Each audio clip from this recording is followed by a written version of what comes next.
Selesai sholat duha, saya datang ke rumah beliau pagi-pagi. Saya baru jalan kaki kira-kira 200 meter di depan rumahnya. Saya lihat beliau lari pagi. Saya mempercepat langkah datang ke rumahnya. Saya mengetuk pintu rumah. Ternyata beliau masuk ke dalam rumah. Ketika saya mengetuk pintu rumahnya, istrinya yang membuka pintu. Selamat pagi. Pagi. Ada apa? Ibu, saya mau ketemu Pendeta Alphonse. Istrinya langsung mengatakan kepada saya, mohon maaf Pendeta Alphonse tidak ada di rumah. Dalam hati saya, baru yang tadi lari masuk itu siapa? Saya pulang, besok pagi saya datang lagi. Selamat pagi. Anak tertuanya yang keluar. Pagi, ada apa? Saya mau berjumpa dengan Pendeta Alphonse. Anaknya mengatakan, mohon maaf Pendeta Alphonse tidak ada di rumah. Hari ketiga bulan pertama saya datang, selamat pagi. Anaknya juga mengatakan tidak ada di rumah. Hari keempat bulan pertama saya datang, selamat pagi. Istrinya mengatakan tidak ada. Selama 1 bulan penuh setiap pagi saya mengetuk pintu rumah itu, istri dan anaknya selalu mengatakan beliau tidak ada di rumah. Bulan kedua hari pertama saya datang, selamat pagi. Istrinya mengatakan tidak ada di rumah. Hari kedua bulan kedua saya datang, selamat pagi. Anak perempuannya mengatakan tidak ada di rumah. Begitu hari ke-15 bulan kedua saya datang, saya baru bilang selamat pagi. Istri dan anak pendeta menunggu saya di depan rumah dan memaki-maki saya di depan rumah.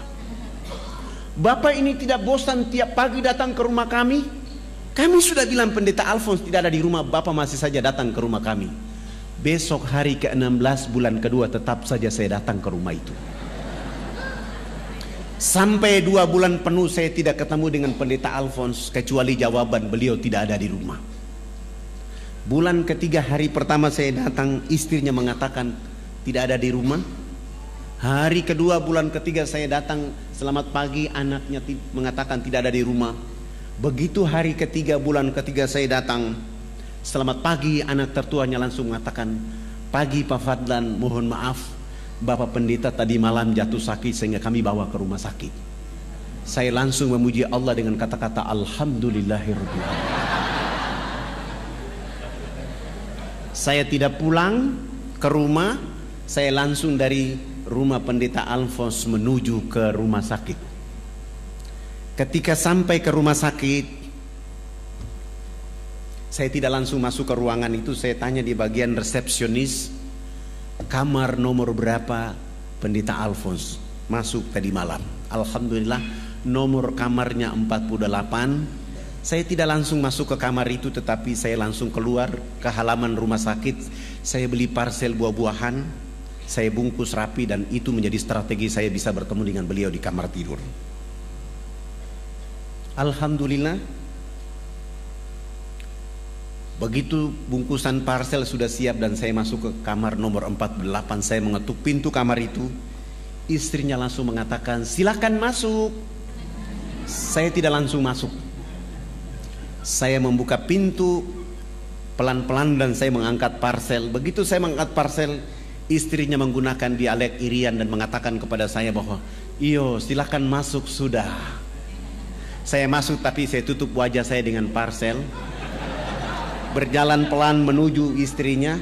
Begitu mendekati istrinya langsung saya mengatakan, selamat pagi Bunda, apa kabar? Saya dapat kabar bahwa Bapak jatuh sakit sehingga saya beli parsel buah-buahan. Saya begitu berdialog dengan istrinya, Pendeta Alphonse dari tempat tidur langsung menyapa saya, selamat pagi Pak Fadlan. Saya mengatakan pagi Bapak Pendeta.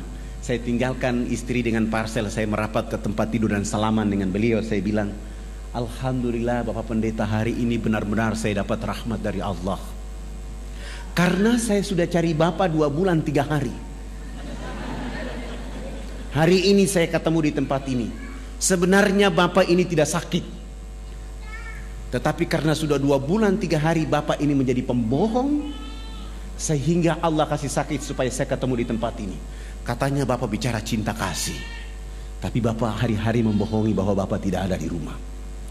Nanti kalau sembuh jangan lagi jadi pembohong. Saya pamit dan saya pulang.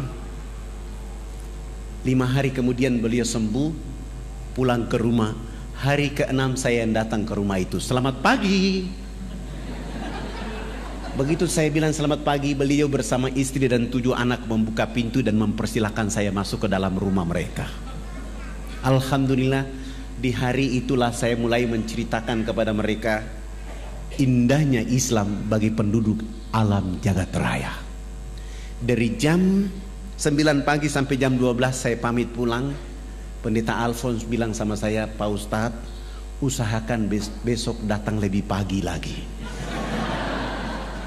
Alhamdulillah besok pagi saya datang mulai dari jam 7 sampai duhur. Saya sholat duhur selesai, saya melanjutkan sampai asar. Pekerjaan itu saya lakukan 5 hari berturut-turut. Menjelang hari ke-5, beliau bersama istri menyatakan sikap hijrah, mengucapkan 2 kalimat syahadat. Beliau masuk Islam. Alhamdulillah, namanya saya ganti dari Alfons menjadi Abu Sofyan. Istrinya pun saya ganti nama dengan, tadi namanya Wilhelmina, saya ganti dengan nama Fatima. Anak-anaknya juga saya ganti nama, dan saya ada sedikit tabungan. Saya bilang, Bapak, ini rumah dinas pendeta, saya ada uang, saya kontrak rumah lebih besar, kita keluar dari rumah ini supaya memudahkan saya untuk mengajarkan Al-Quran dan menuntun mereka untuk sholat 5 waktu. Alhamdulillah, Abu Sofyan sudah mulai belajar baca Quran bersama anak laki-laki dan perempuan, dan sudah mulai belajar sholat 5 waktu. Dan alhamdulillah beliau sudah mulai sholat Jumat di masjid. Tapi begitu hari Minggu pagi, orang masih menunggu dia di gereja dari jam 6 pagi sampai jam 10. Tidak mungkinlah Abu Sofyan ke sana karena sudah Islam. Mencari tahu di mana pendeta Alfons. Mereka datang ke rumahnya kosong, dan informasi berkembang lebih cepat bahwa ternyata Alfons sudah masuk Islam. Lalu mencari tahu siapa yang memperkenalkan Islam kepada Alfons. Ributlah Jayapura pada tahun 83. Akhirnya Fadlan ditahan tanpa proses BAP untuk masuk penjara selama 3 bulan. Saya menikmati 3 bulan itu, happy di dalam, karena itu membuat saya lebih memperdalam hafalan saya dalam penjara. 3 bulan selesai, saya keluar. Saya bergeser untuk berdakwah di kampung yang lebih jauh, yaitu kurang lebih 175 km, 79 km dari Jayapura. Begitu kami turun mau berdakwah, saya disambut oleh kepala suku Genyem dengan tombak di betis kaki kiri saya sehingga saya terjatuh.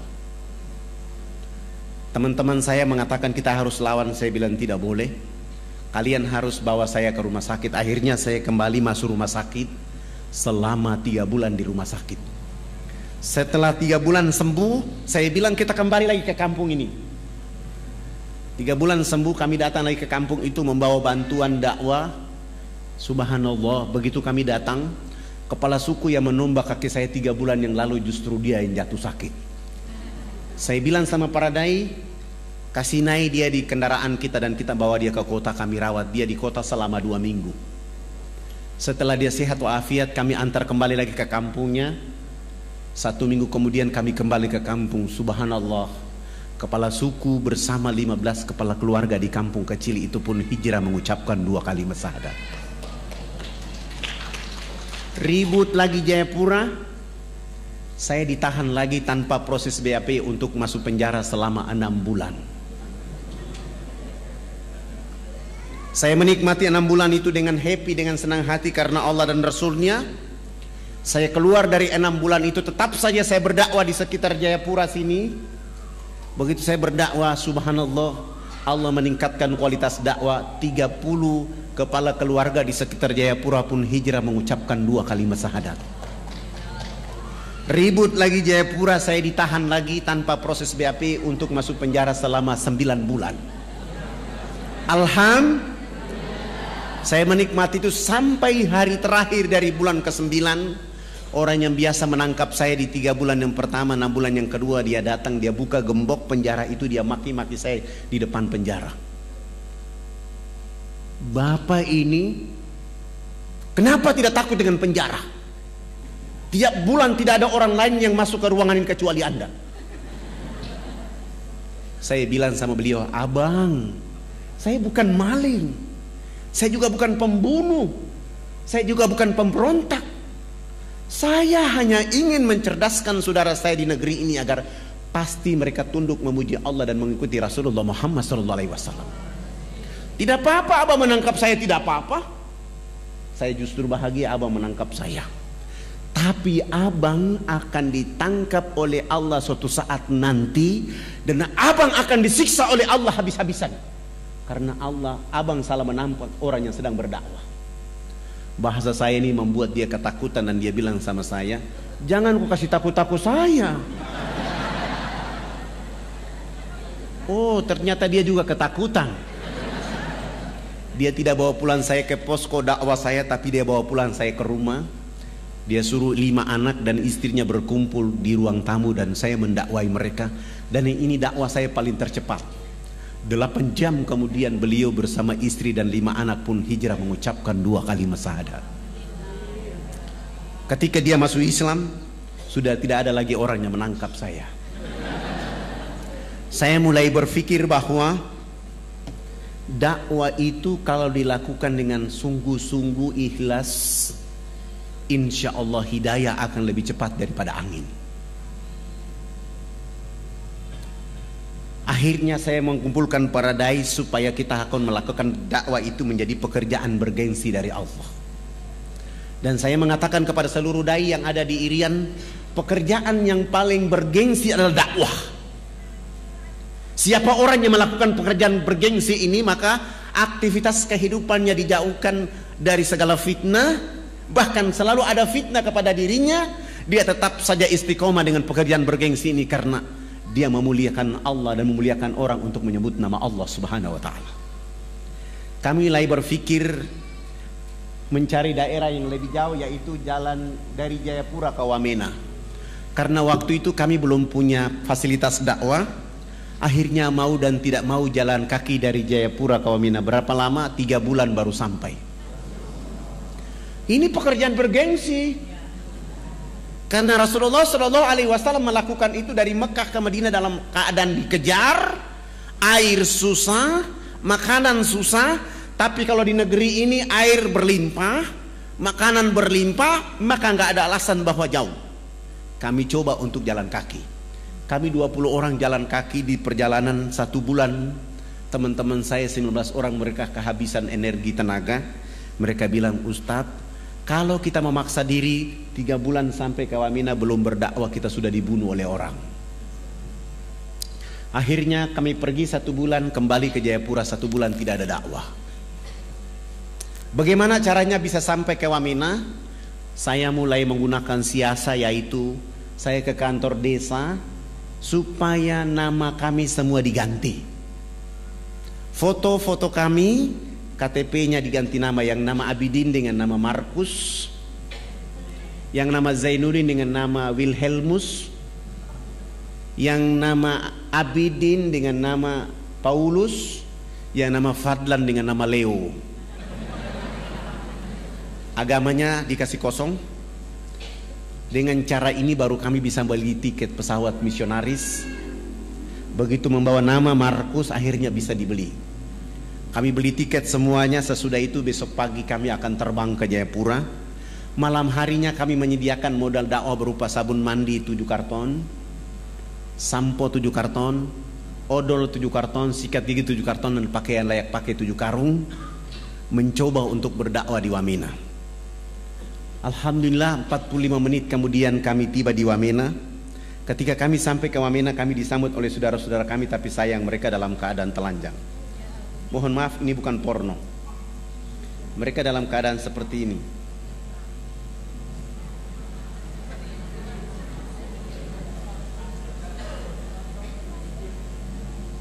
Mereka dalam keadaan seperti ini. Mereka dalam keadaan seperti ini. Mereka dalam keadaan seperti ini. Ketika melihat keadaan seperti ini, saya mulai bilang sama para dai bahwa 1 minggu pertama kita tidak boleh berdakwah, kita akan pelajari bagaimana keadaan mereka. Ternyata saudara-saudara kita di pedalaman itu tidak punya pakaian, maka mereka pakai pakaian seperti itu. Tapi gereja dan misionaris mengatakan bahwa ini adalah pakaian kebudayaan. Setelah mereka dibiarkan memakai pakaian seperti itu, saudara-saudara kita di pedalaman itu juga dilarang tidak boleh mandi menggunakan air bersih. Mereka hanya boleh mandi dengan melulurkan tubuh badannya dengan minyak lemak babi. Sudah tidak pakai baju, pakaian, badannya dilulurkan dengan lemak minyak babi, bau badan yang sangat tidak enak. Mereka berdiri dengan jarak 500 meter dari arah mata angin kita di sini yang hancur.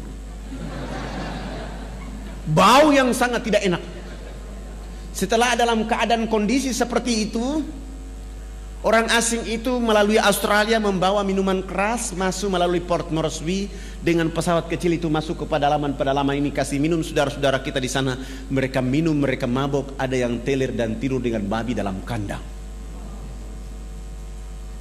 Ada ibu-ibu kita yang melahirkan di pedalaman itu seperti binatang yang beranak di bawah pohon. Begitu bayinya keluar dari rahimnya, untuk memutuskan ari-ari dengan bayi menggunakan ujung batu yang tajam. Sesudah itu ibu anak manusia itu dilarang menyusui anak kandungnya dengan air susu di sebelah kanan. Dia hanya boleh menyusui anak kandungnya dengan air susu di sebelah kiri. Air susu di sebelah kanan dipersembahkan untuk anak babi. Mohon maaf, ini juga bukan porno, ini sengaja saya tunjukkan. Babi di sebelah, anak kandungnya di sebelah kiri. Begitu kami menonton ini, melihat keadaan ini, kami 20 orang semua menangis, mencium bumi Allah dan mengatakan kepada Allah, ini sungguh kita yang paling berdosa. Kenapa? Kita sudah merdeka bertahun-tahun, masih ada warga negara kita yang dibiarkan oleh orang lain di negeri ini dalam keadaan seperti itu. Saya bilang sama teman-teman, ini tidak ada cara lain, tidak ada peraturan lain kecuali dakwah dengan Islam. Bagaimana cara berdakwah? Menurut Allah dalam surat An-Nahl ayat 125. Surat 16 ayat 125. Serulah manusia ke jalan agama Tuhanmu dengan hikmah, arif, bijaksana.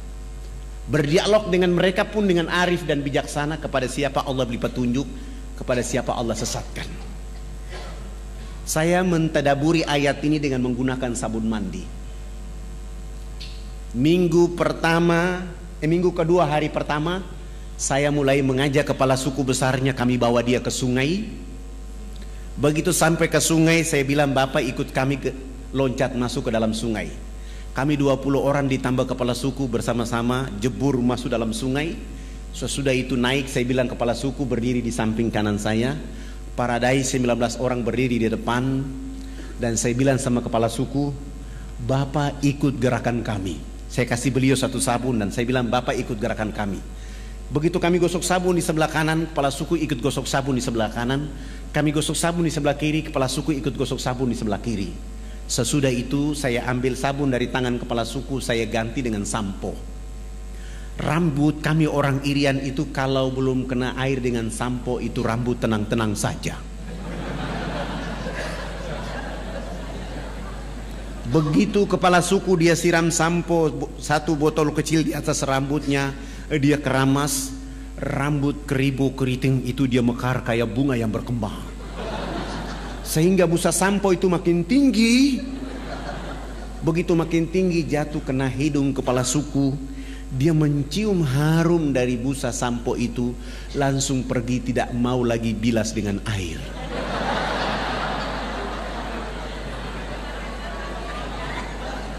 Begitu dia jalan, para dai mengatakan, Bapak kepala suku, harus disiram dengan air. Kepala suku menjawab, tidak anak, ini wangi. Rupanya selama hidupnya baru pertama mencium bau harum. Kepala suku ini 6 hari berturut-turut mandi tidak pernah bilas dengan air.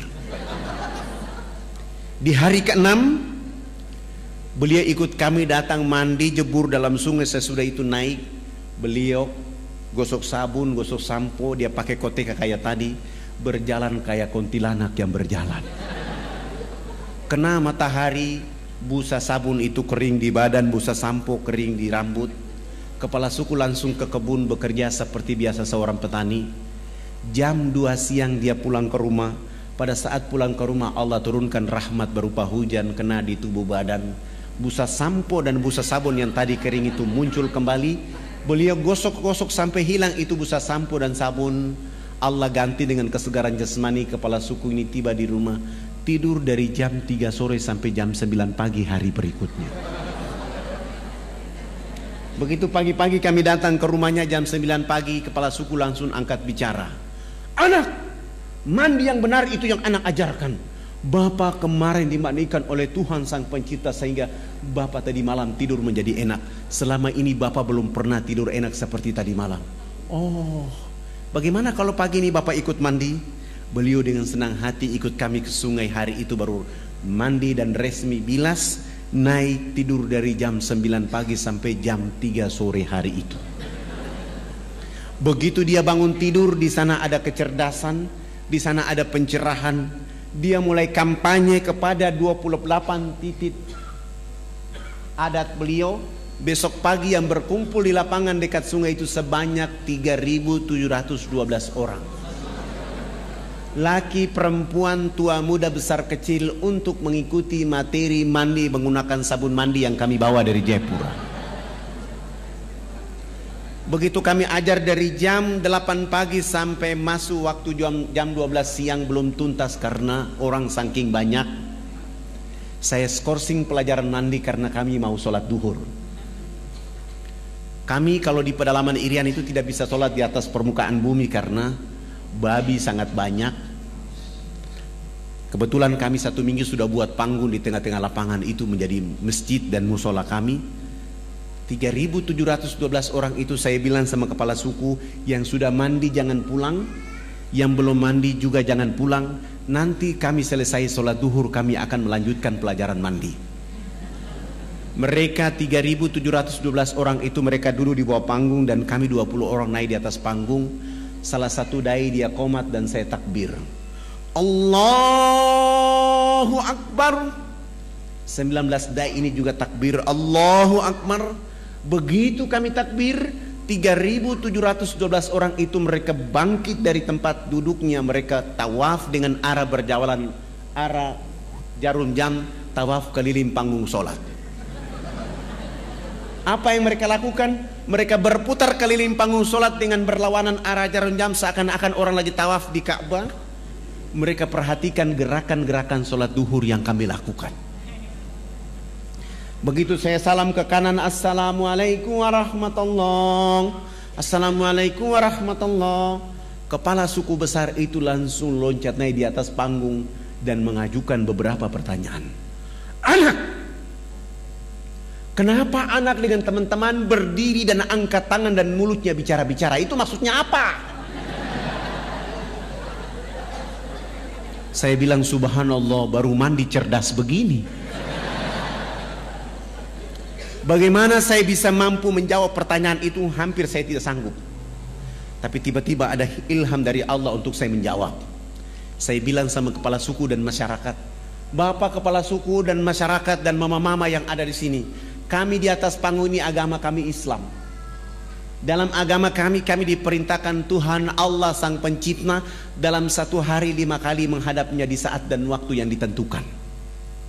Tadi kami berdiri mengangkat tangan itu artinya kami menyerahkan sepenuhnya kehidupan, diri, jiwa raga kami kepada Tuhan Allah. Yang kami bicara-bicara itu adalah Allah Maha Besar, sementara kehidupan kami dan diri serta jiwa raga kami sangat kecil sehingga tangan kiri kami malu menutup dada kami, tangan kanan kami pun malu menutup tangan kiri dan dada yang penuh dengan kehinaan. Kami menyerahkan sepenuhnya jiwa raga kami kepada Tuhan Allah. Kepala suku langsung mengatakan, ini agama yang benar. Menurut Bapak kami sudah Islam. Tapi kenapa sesudah itu anak dengan teman-teman bongkok badan? Apa artinya bongkok badan? Maksudnya kenapa ruku? Saya menjelaskan, kami bongkok badan itu supaya kami bisa melihat di bumi itu ada batu, pasir, tanah, air, hewan, tumbuhan. Semua itu fasilitas dari Tuhan Allah kepada manusia, dipelihara, dilindungi, dinikmati oleh karena nanti untuk manusia berikutnya. Oh, ini agama yang benar. Menurut Bapak kami sudah Islam. Tapi kenapa sesudah itu anak dengan teman-teman tunduk mencium papan? Apalagi artinya tunduk mencium papan? Kenapa sujud? Saya menjelaskan, kami tunduk mencium papan itu pertanda kami menangis kepada Tuhan Allah atas kejahatan, maksiat, dosa yang kami lakukan di bumi. Kenapa kami lakukan itu Bapak Kepala Suku dan Mama-mama? Karena sebentar kami mati nanti, kulit, daging, darah, tulang akan dilebur menjadi tanah. Sebelum dilebur menjadi tanah, kami menyatukan telapak tangan, kepala, lutut dan kaki untuk menangis meminta ampun kepada Dia, Allah yang Maha Tinggi. Oh, ini agama yang benar. Menurut Bapak kami sudah Islam. Tapi kenapa sesudah itu anak dengan teman-teman lihat ke sebelah kanan mulutnya bicara-bicara, lihat ke sebelah kiri masih bicara-bicara? Saya jawab lagi, kalau tadi kami mengangkat tangan adalah menyerahkan sepenuhnya jiwa, raga dan kehidupan kami, sesudah itu kami bongkok badan untuk melihat fasilitas yang diberikan oleh Allah. Setelah itu minta ampun. Selesai minta ampun, kami lihat ke sebelah kanan, kalau belum ada orang yang tahu mandi, tugas kami mengajarkan mereka bisa tahu mandi. Melihat ke sebelah kanan, kalau belum ada orang yang tahu berpakaian, tugas kami mencari pakaian untuk menutup badannya. Ada yang lapar, tugas kami mencari makan. Ada yang sakit, tugas kami mencari obat. Sesudah itu melihat ke sebelah kiri, kalau belum ada orang di bumi ini yang mengenal Allah dan Rasulnya, tugas kami datang memperkenalkan Allah dan Rasulnya kepada mereka. Begitu mendengar penjelasan saya, Kepala Suku Besar langsung mengatakan kepada kami 20 orang, kalau begitu kami tidak boleh duduk di atas panggung sholat itu. Kami turun duduk di bawah menemani 3.712 orang. Mereka 6 kepala suku naik di atas panggung menggantikan kami. Mereka bukan sholat, tapi mereka rapat adat membahas kehadiran kami di sana. Rapat adat 1,5 jam kemudian, Kepala Suku Besar menyampaikan pengumuman kepada 3.712 orang di lapangan itu. Wah, wah, wah, wah, wah, hubulukanaya.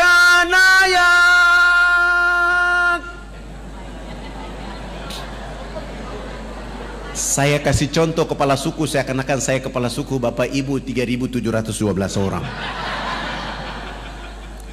Karena saya ini orang fak-fak, saya tidak tahu bahasa Wamena. Karena bahasa yang ada di Irian itu ada 324 bahasa. Saya tanya kepada orang yang ada di bawah saya apa yang dimaksud oleh kepala suku, ternyata artinya buat kami 20 orang sangat berbahagia. Hari ini kita senang, hari ini kita gembira karena anak-anak ini sudah datang di tempat kita mengajarkan agama yang benar. Dalam rapat adat kami mengatakan bahwa kita yang ada di lapangan ini harus mengikuti agama yang mereka ajarkan. Kami 20 orang langsung sujud syukur dan menangis berterima kasih kepada Allah Subhanahu wa taala. Terima kasih Allah ya Rabb. Kami belum menyebut namamu ke dalam dada mereka. Kami belum mengajarkan nama kekasih Muhammad ke dalam hati mereka. Kami hanya bawa rizkimu berupa sabun, odol, sikat gigi ya Allah ya Rabb. Lalu kami tidak sanggup berhadapan dengan 3.712 orang itu karena mereka dalam keadaan telanjang, dalam keadaan bau badan, dalam keadaan bodoh, dalam keadaan miskin, tetapi mereka mampu mengatakan kepada Allah dan Rasulnya, asyhadu an la ilaha illallah wa asyhadu anna Muhammad Rasulullah. Ya Allah, mereka dalam keadaan miskin, telanjang, bodoh di bumimu. Dakwamu tiba di tengah-tengah kehidupan mereka. Mereka menyebut namamu. Pelihara dakwah ini, jaga dakwah ini, lindungi dakwah ini agar semua orang di negeri akan menyebut namamu dan nama Rasul Muhammad SAW. 3.712 orang masuk tanpa beban apapun, tanpa paksaan apapun. Mereka dengan mudah mengucapkan nama Allah dan nama Rasulullah Muhammad SAW. Setelah mereka mengucapkan 2 kalimat syahadat, kami berusaha untuk membimbing mereka agar mereka mampu menjadi hamba-hamba Allah. Sesudah itu pekerjaan berikut yang kami lakukan adalah berusaha untuk mengganti nama-nama mereka. Yang nama Abraham kami ganti dengan nama Ibrahim. Yang nama Yohanes kami ganti dengan nama Zainuddin. Yang nama Wilhelmus kami ganti dengan nama Abidin. Yang nama Paulus kami ganti dengan nama Abu Bakar, Hamzah. Dan itu nama-nama yang paling cocok kalau orang Irian masuk Islam. Sangat lucu kalau ada orang Irian masuk Islam, rambutnya keriting, badannya hitam kelin, dipanggil Subagio. Nggak cocok. Tapi Zainuddin, Iskandar, insya Allah. Setelah mengganti nama-nama mereka, pekerjaan berikut yang kami lakukan adalah melakukan hitanan masal mulai dari umur 7 bulan sampai umur 63 tahun. Alhamdulillah, waktu itu kami dibantu oleh ayahanda Dr. Mulia Tarmizi. Kebetulan beliau menjadi Komandan Lantamal Angkatan Laut di Jayapura. Beliau dulu bicara dakwah Islamiyah dan kami mengantar beliau ke atas menghitan saudara-saudara kita di sana. Alhamdulillah. Sesudah itu beliau menulis surat supaya saya membawa surat itu menghadap Presiden Soeharto di Jakarta. Kami bawa kepala-kepala suku. Kepala-kepala suku ini sudah pakai celana panjang, sudah pakai kemeja, bahkan sudah pakai jas. Tetapi mereka belum bisa pakai sepatu. Karena ukuran sepatunya waktu itu nomor 47. Selama hidupnya belum pernah menggunakan alas kaki, begitu masuk Islam disuruh pakai alas kaki. Terpaksa tidak ada jenis sepatu itu dan kami menggunakan sendal jepit. Kelebihan tumit kami bawa mereka. Naik pesawat dari Wamena ke Jayapura, Jayapura langsung menuju Makassar. Dari Makassar saya bawa mereka, kepala-kepala suku, melihat pembangunan di kota Makassar. Sesudah itu terbang di Jakarta. Tiba di Jakarta malam hari. Kami naik mobil dijemput oleh teman-teman di Jakarta dan kami bawa ke Wisma Haji Jalan Jaksa Jakarta Pusat. Istirahat. Pagi-pagi kami ke istana. Sampai ke istana, alhamdulillah Presiden Soeharto berkenan menerima kami. Beliau minta supaya pertemuannya jangan di istana tapi di rumahnya di Cendana. Selepas sholat asar kami langsung bertemu dengan beliau. Beliau berdiri dengan senyum ciri khasnya menyambut kehadiran kepala-kepala suku bersama saya. Kepala negara menyambut kepala suku, saling berpelukan, salaman. Sesudah itu dibawa masuk ke dalam ruang tamu, dikasih makan, dikasih minum, dikasih oleh-oleh. Setelah diberikan oleh-oleh, Pak Harto minta supaya kepala sukunya konferensi pers. Lalu kepala suku angkat bicara waktu itu. Bapak tidak pantas jadi presiden. Presiden macam apa hanya bangun Makassar, presiden macam apa hanya bangun Jakarta. Pemilu nanti saya akan bicara supaya tidak boleh lagi dipilih Haji Muhammad Soeharto jadi presiden. Kepala suku ini bicara berapi-api tapi pakai bahasa Wamena, Pak Harto juga tidak tahu.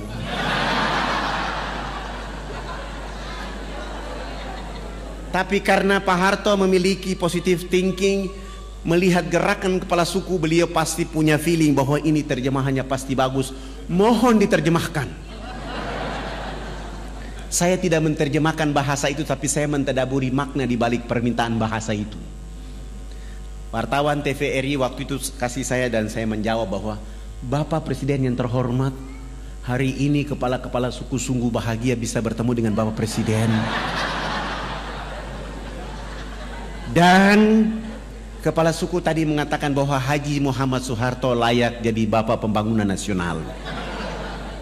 Dengan cara itu Pak Harto langsung menelpon Menteri Agama, kepala-kepala suku yang tadi datang itu diberangkatkan haji pada tahun itu juga. Dengan cara tadabur bahasa itu beliau menelpon Menteri Sosial, kami dibantu 417 unit rumah layak huni. Beliau juga menyumbang 1000 karung pakaian serba baru. Beliau juga menyumbang 600 karton sampo, 600 karton sabun, 600 karton odol sikat gigi, dan plus beliau menyumbang 28 masjid kepada 28 kampung yang masuk Islam. Dan beliau mengatakan dakwah Jakarta Wamena tidak boleh menggunakan kapal laut tapi menggunakan lapangan pesawat Hercules dari Halim Perdana Kusuma. Alhamdulillah, dengan kekuatan itu kami terus melakukan kekuatan dakwah dan bergeser. Setelah Wamena ini hidup, nanti kalau ada bapak-bapak ibu berkenan datang ke Wamena, jangan tinggal di kota Wamena tapi jalan kaki 175 km ke dalam. Kita akan mendengar suara-suara Islam di tengah-tengah hutan itu. Ada saudara-saudara dan anak-anak kita yang rambutnya keriting, badannya hitam kelin, tapi dia sanggup azan di waktu duhur, asar, maghrib, isya, bahkan di waktu subuh. Terkadang kita tidak sanggup meneteskan air mata oleh karena di tengah-tengah hutan itu jauh dari khalayak ramai, tapi ada orang yang menyebut nama Allah, menyebut nama Rasulullah Muhammad SAW. Saya bergeser lagi berdakwah di Biak sini. Ini waktunya masih panjang ya.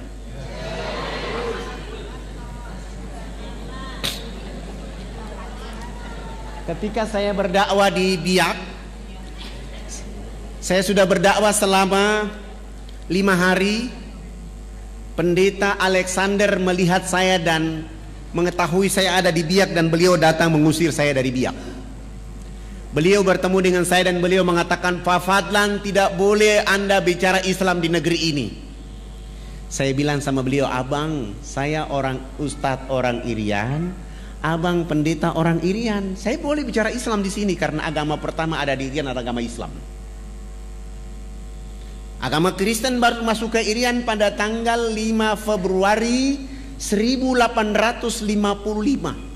Sementara Islam 17 Juli 1214 Masehi. Dan agama Islam masuk ke Irian itu tidak, agama Kristen masuk ke Irian ini bukan masuk dengan sendirinya. Orang Islam yang membawa agama Kristen masuk ke Irian. Sultan Tidore yang membawa agama Kristen masuk ke Irian. Maka saya berhak bicara agama Islam di sini. Beliau mengatakan, tidak boleh Anda bicara Islam di sini. Kalau Anda bicara Islam di sini, saya dengan masyarakat Kristen akan mengancam kalian. Saya bilang, Pak Pendeta, alasan apa saya tidak boleh bicara agama Kristen di Irian, agama Islam di Irian? Beliau mengatakan kepada saya bahwa, Pak Fadlan, Anda tidak boleh bicara agama Islam di Irian karena Irian sudah dibeli oleh Yesus Kristus. Oh, Pak Pendeta, kalau Irian sudah dibeli oleh Yesus Kristus, mana kwitansi dari Yesus?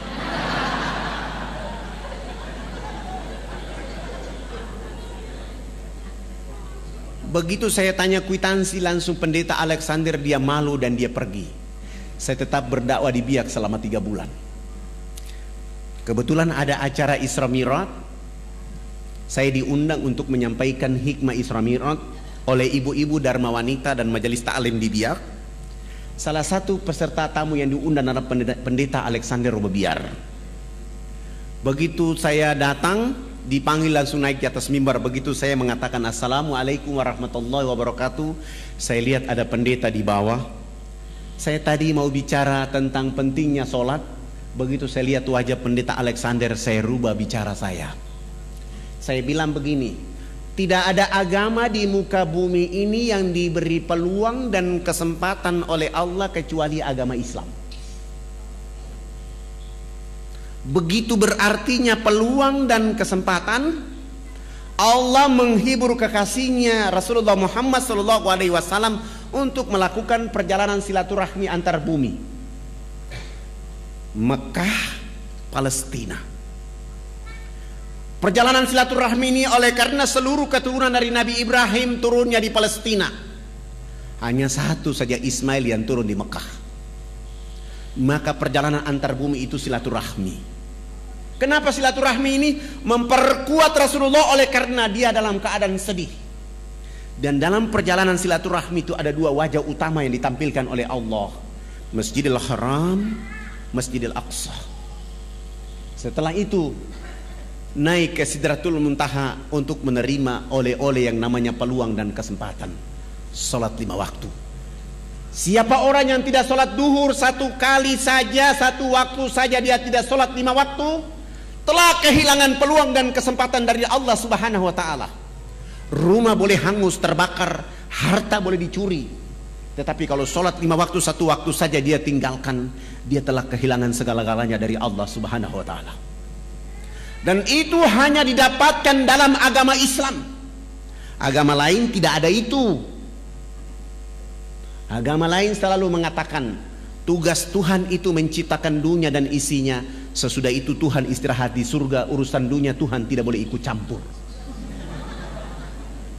Nanti mau masuk surga cukup menyebut nama Yesus langsung masuk surga. Enak aja.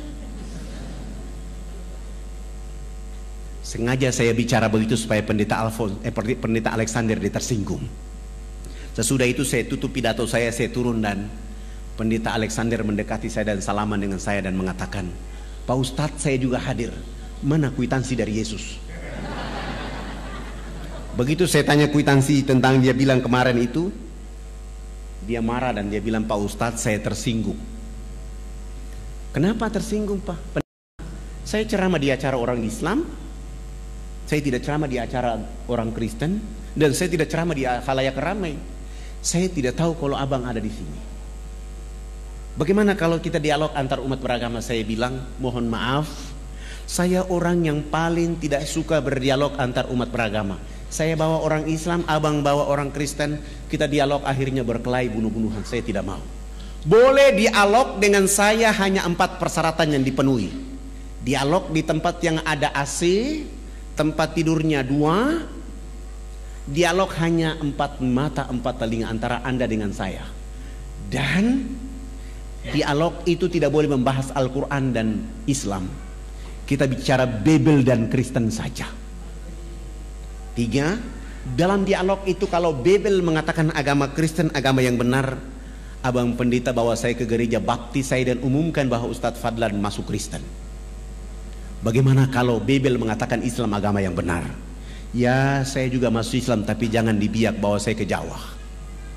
Kami sepakat, lalu beliau, kebetulan acara hari itu hari Sabtu sore, beliau langsung malam itu sewa hotel dan kami 2 bertemu malam itu. Selesai sholat Isya beliau datang jemput saya. Beliau bawa mobil Kijang yang bertuliskan Laskar Kristus. Saya naik di atas mobil itu, saya baca Bismillahi majreha wa mursaha inna rabbi ghafurur rahim. Runtuhlah Laskar Kristus pada malam hari ini. Kami 2 naik mobil itu, perjalanan menuju penginapan yang beliau sewa. Saya bilang sama beliau, saya bilang, abang pendeta, saya lihat abang malam ini kayak muridnya Yesus dan saya lihat bahagia sekali. Beliau marah-marah, "Tidak usah kita bicara di sini, kita bicara di tempat yang saya sudah bayar." Oh, emosinya mulai naik dan sengaja saya mempermainkan emosinya dia. Kami sampai di hotel, kami sudah turun, duduk berhadap-hadapan dan saya bilang sama beliau, "Abang tuan rumah, saya ini tamu.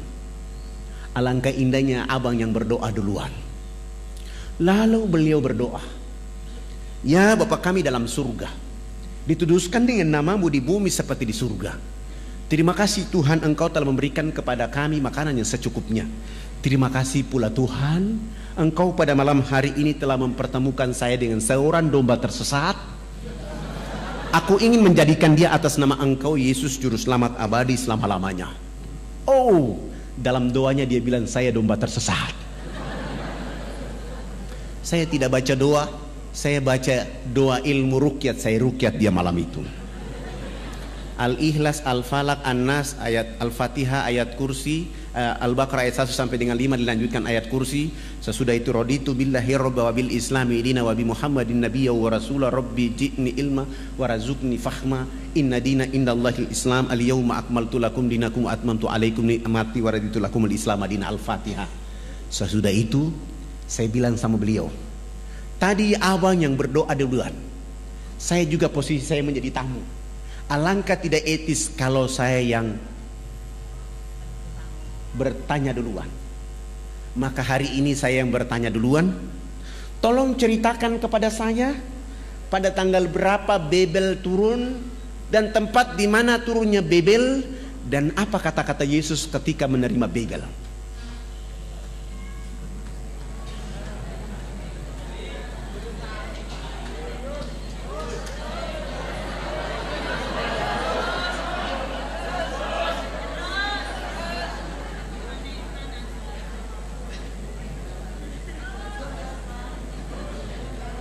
Iya, masih ada berapa menit?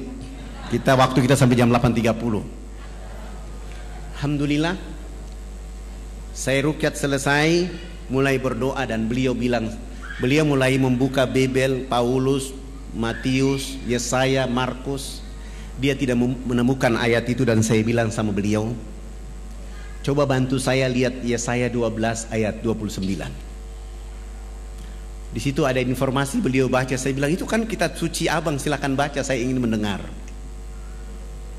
Akan datang seorang nabi, diajarkan kitab kepadanya dengan kata-kata baca. Nabi itu mengatakan, aku tidak dapat membacanya. Ayat ini sekarang tinggal nomor ayat, isi ayat tidak ada. Cetakan terakhir saya periksa tidak ada isi ayatnya. Supaya abang lebih kuat, tolong lihat Matius 7 ayat 21-23. Yesus akan mengusir orang-orang yang menyebutnya Tuhan. Terbitan baru merubah. Yesus menolak disebut guru yang baik. Begitu beliau baca, saya bilang sama beliau, bagaimana? Beliau bilang sama saya, Pak Ustadz, ayat ini salah cetak ini. Bagaimana mungkin salah cetak? Yang mencetaknya adalah doktor. Kalau mereka salah cetak berarti Allah menutup hati mereka, menutup mata mereka. Karena Injil 62 sampai hari ini nama ini masih ada. Akhirnya kami tidur. Beliau bilang, udah Pak Ustadz, kita mengantuk dan sebaiknya kita tidur. Sudah jam 2 malam. Akhirnya kami tidur. Saya masuk kamar mandi wudu. Sesudah itu saya baca doa dan tidur. Ternyata beliau belum tidur. Beliau masih menggunakan satu ilmu untuk menghantam saya, namanya hipnotis. Saya tetap memperhatikan itu dan ayat kursi tetap saja saya baca di saat saya tidur. Alhamdulillah, saya yang bangun sholat subuh, dia yang ketiduran. Setelah saya sholat subuh selesai, lihat sudah jam 8 pagi, saya kasih bangun beliau. Saya bilang, abang katanya mau ke gereja, silakan bangun dan ke gereja.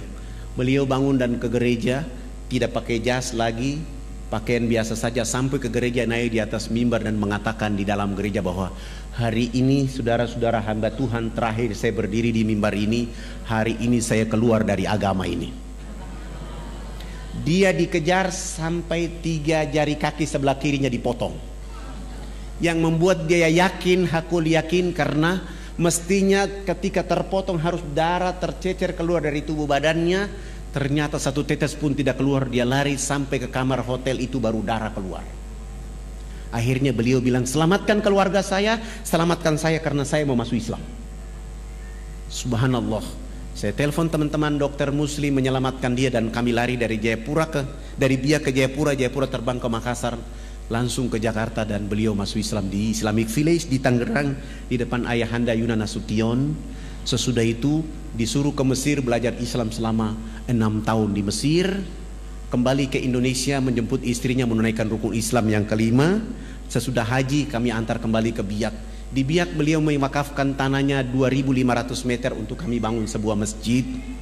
Subhanallah, masjid itu dibangun selesai. Kami sholat subuh berjamaah. Kami bangkit dari sujud akhir. Beliau tidak bangkit dari sujud. Beliau langsung meninggal dunia dalam keadaan sujud itu. Spektakuler. Hari ini anak-anak beliau bersama kami sedang belajar di Sudan khusus untuk hadis Rasulullah, memahami hadis Rasulullah. Yang satu lagi masih ada di Medina, dengan harapan nanti pulang kami akan memperkaya dakwah dengan Islam. Bapak Ibu yang dirahmati oleh Allah Subhanahu wa taala, saya belum masuk ke cerita inti, kita masih di pembukaan. Tapi karena waktu sudah diminta oleh panitia dengan berdoa, saya minta mungkin kita akan nonton. Saya ada bawa CD, ada 100 CD, silakan dibagikan gratis. Saya serahkan kepada panitia, nanti panitia yang mengaturnya. Kalau yang tidak kebagian mohon di copy, disebarluaskan. Saya ingin cerita bahwa hari ini kita sudah bangun 1049 masjid di seluruh Irian. Hari ini sudah ada 229 kepala suku masuk Islam, dan 16 pendeta, 3 pastor pun hijrah menjadi muslim. Dan kami terus bergerak sehingga 171.000 orang mualaf di Irian, dengan harapan kita akan membuat negeri ini menjadi negeri muslim terbesar. Dan hari ini yang mayoritas di Irian adalah muslim.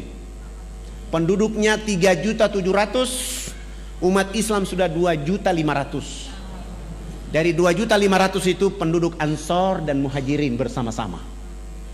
Dan saya mohon doa dari Bapak Ibu, jangan lupa mendoakan kami, karena selepas dari sini kami akan membangun satu masjid di Jayapura dan di Manokwari. Ada 2 masjid yang akan kami bangun. Masjid itu dengan nama yang sama, Masjid Yesus bin Maryam.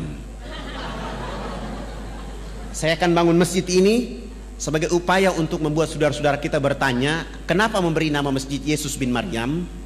Saya akan menjelaskan kepada mereka tentang Babel Markus.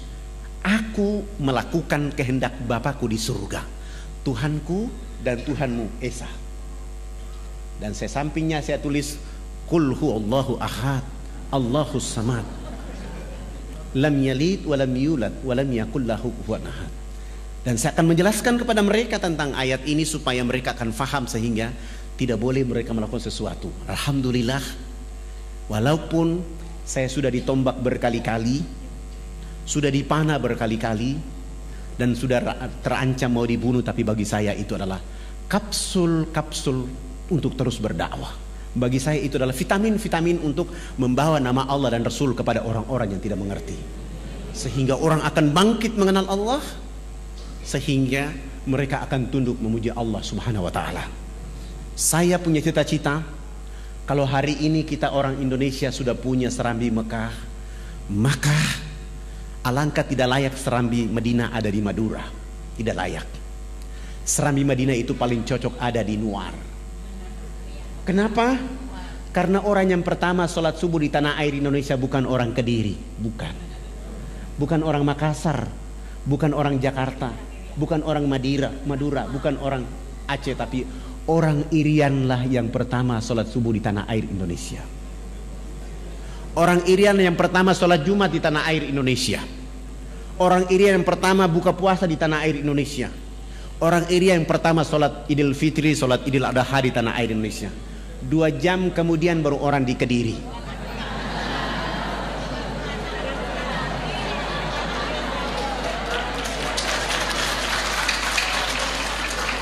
Artinya benar maksud para pejuang republik ini. Indonesia dimulai dengan huruf alif, ditutup dengan huruf ain, iman dan ilmu. Maksudnya adalah orang Irian itu dengan iman, dengan ilmu, rambutnya keriting, badannya hitam kelim, tetapi dia yang mengatakan awal menjemput fajar. Allahu Akbar, Allahu Akbar, as-salatu khairum minan naum. Walaupun Mekah dan Madinah di situ tempat turunnya Nabi dan Rasul, tapi dia 8 jam kemudian. Walaupun Rasulullah mendakwakan Islam di sana, tapi keberkahan itu diawali dari Republik Indonesia, dari saudaranya yang rambut keriting hitam kelim. Sesudah itu baru yang lain. Artinya Islam begitu spektakuler buat penduduk bumi. Begitulah kemuliaan dakwanya Rasulullah. Begitulah kehebatan agama Islam. Tidak membedah-bedahkan yang keriting dan lurus, suku dan ras, tapi mereka bersama-sama diterkam dengan ayat-ayat Allah, sehingga mereka menjadi cerdas, mereka menjadi mulia. Keriting bukan jadi persoalan, hitam keling bukan jadi persoalan, tetapi cahaya-cahaya Quran dan Islam membuat mereka menjadi satu. Maka benar kata Allah dalam firman-Nya kepada kita, ya ayuhan nas, inna khalaqnakum min dzakari wa untha wa ja'alnakum syu'uba wa aqbaila lita'arafu inna akramakum indallahi atqakum. Hai manusia, sesungguhnya kami menciptakan kamu dari seorang laki-laki dan perempuan, menjadikan kamu berbangsa-bangsa, bersuku-suku, supaya kamu saling kenal mengenal. Yang membuat perbedaan di antara kalian adalah takwa kepada Allah Subhanahu wa taala. Takwa tidak hanya milik pada orang hitam keriting, tapi milik semua apabila keimanan itu dekat dengan mereka. Demikian itu yang bisa disampaikan. Perlu kita memutar CD? Oke, sudah tidak bisa, tidak ada waktunya. Mungkin nanti sudah ada CD-nya bisa diputar. Untuk itu saya mengajak kita, mari kita sama-sama memohon ampun kepada Allah Subhanahu wa taala, menghadirkan jiwa raga kita memuji Allah Subhanahu wa taala, bersalawat kepada Rasulullah Muhammad sallallahu alaihi wasallam dengan satu harapan, tempat ini, majelis ini menjadi telaga-telaga perbaikan jiwa raga kita, telaga-telaga untuk membuat kita sepanjang hari, setiap minggu, setiap pekan kita mampu menyelam ke dalam telaga ini untuk bertemu Allah dan Rasulnya, dan menjadikan Kediri menjadi kiprah timbulnya dakwah terbaik. Ulama-ulama dan para mubalik-mubaliknya tampil untuk mengantarkan kalimat hak kepada seluruh penduduk yang ada di tanah air yang kita cintai. Marilah kita sama-sama baca Al-Fatihah. Semoga Al-Fatihah ini membuat kita menjadi mulia di hadapan Allah. Al-Fatihah.